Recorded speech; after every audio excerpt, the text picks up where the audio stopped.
ঘন্টার পর ঘন্টা পড়েও তুমি শিখতে পারছো না।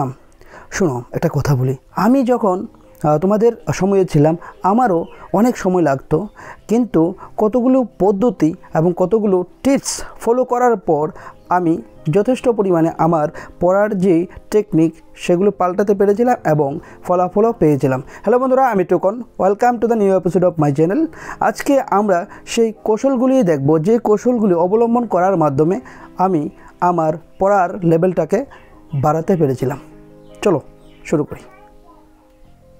আমরা অনেকেই ভাবি যে বারবার পড়লেই বোধহয় মনে থাকবে, কিন্তু আসলে এরকম নয়।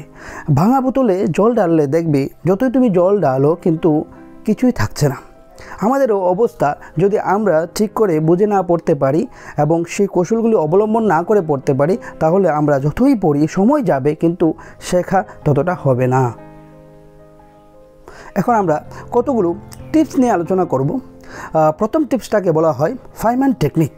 এই টেকনিকে বলা হয়েছে যে আমরা যদি বারবার না পড়ে যে জিনিসটা পড়লাম সেটা একটা ছোটো বাচ্চা অর্থাৎ 6-7 বছরের বাচ্চাকে পর্যন্ত বোঝাতে পারি, তাহলে আমরা বুঝতে পারবো যে আমরা শিখতে পেরেছি। শেখার একটা মূল যে অবলম্বন বা পন্থা, এটা হচ্ছে কাউকে শেখানো। কাউকে শেখাতে পারলে অতি সহজেই আমরা সেই জিনিসটা আয়ত্তে করতে পারি। টিপস নাম্বার 2, পোমোডারো পদ্ধতি।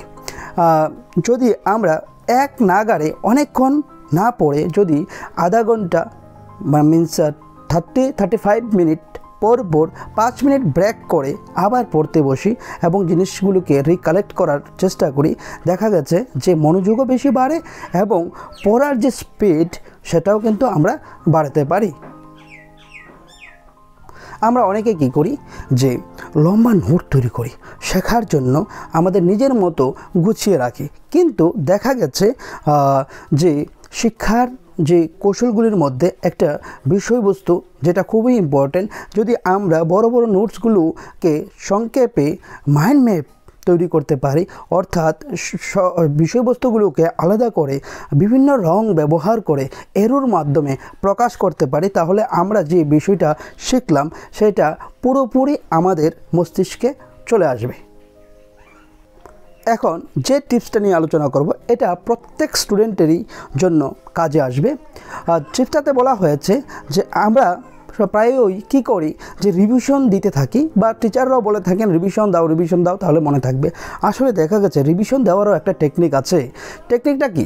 টেকনিকটা হচ্ছে, যদি আমি যে বিষয়টা পড়লাম এটা 1 দিন, তারপর 2 দিন, তারপর 3 দিন, তারপর 7 দিন, এরকমভাবে গ্যাপ দিয়ে জিনিসগুলিকে রিভিশন করতে পারি, দেখা গেছে আমাদের মস্তিষ্ক খুব ভালোভাবে সেগুলিকে নিতে পারে এবং মনে রাখতে পারে।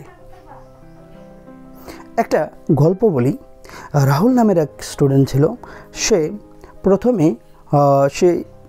পড়াশোনায় এতটা ভালো করতে পারতো না, অর্থাৎ রেজাল্ট ভালো হতো না, কিন্তু সে পড়াশোনা ঠিকই করতো, পরিশ্রমও করতো সেইভাবেই। কিন্তু আমি তাকে এই পদ্ধতিগুলি বলার পর, অর্থাৎ সে তার সঙ্গে সেই জিনিসগুলোকে শেয়ার করার পর সে তার পড়াশোনার স্টাইল পাল্টে নিল এবং পরবর্তী সময়ে দেখা গেছে সে এই 4টি পদ্ধতি অবলম্বন করার মাধ্যমে তার ফলাফল ভালোই করতে পেরেছে। ভালো শেখার জন্য তোমাকে জিনিয়াস হতে হবে না, শুধুমাত্র সঠিক পদ্ধতি এবং সঠিক কৌশল জানার মাধ্যমে যে কেউ নিজেকে ইমপ্রুভ করে তুলতে পারে পড়াশোনায় এবং ফলাফলও ভালো করতে পারে। এরকম তুমি তোমার চারপাশে বহু স্টুডেন্টকে দেখতে পাবে যারা প্রথমে এত ভালো ছিল না, কিন্তু একটা সময় যাওয়ার পর সে নিজেকে যথেষ্ট ইমপ্রুভ করে ফেলেছে। তার মানে হচ্ছে সে সেই কৌশলগুলি শিখে গেছে। আমি বা আপনি বা স্টুডেন্ট যারা আছো, যারা এই সিচুয়েশনে আছো, তার মানে হচ্ছে যে আমরা এখনও পর্যন্ত সেই সঠিক কৌশলগুলি অবলম্বন করতে পারিনি। কথা হচ্ছে এই সঠিক অবলম্বনগুলো যদি আমরা যে কোনো উপায়ে অবলম্বন করতে পারি, দেখবে ধীরে ধীরে সেই পড়াশোনার যে স্পিড সেটা কিন্তু আমরা বাড়াতে পারি। তো আর ভিডিওটা লম্বা করছি না। যদি ভিডিওটা থেকে কিছু শিখে থাকো, কিছু কাজে লাগে বলে মনে হয়, তাহলে ভিডিওটাকে লাইক করো, সাবস্ক্রাইব করো আর কমেন্ট করো কমেন্ট করলে যোগাযোগটা সঠিক থাকে। তাই আমি বলবো যে সবসময় আমাদের সঙ্গে জুড়ে থাকুন। আর যদি আপনি ভিডিওটা ফেসবুক পেজ থেকে দেখে থাকেন তাহলে ফলো করুন। আপনি ভালো থাকুন, সুস্থ থাকুন। ধন্যবাদ।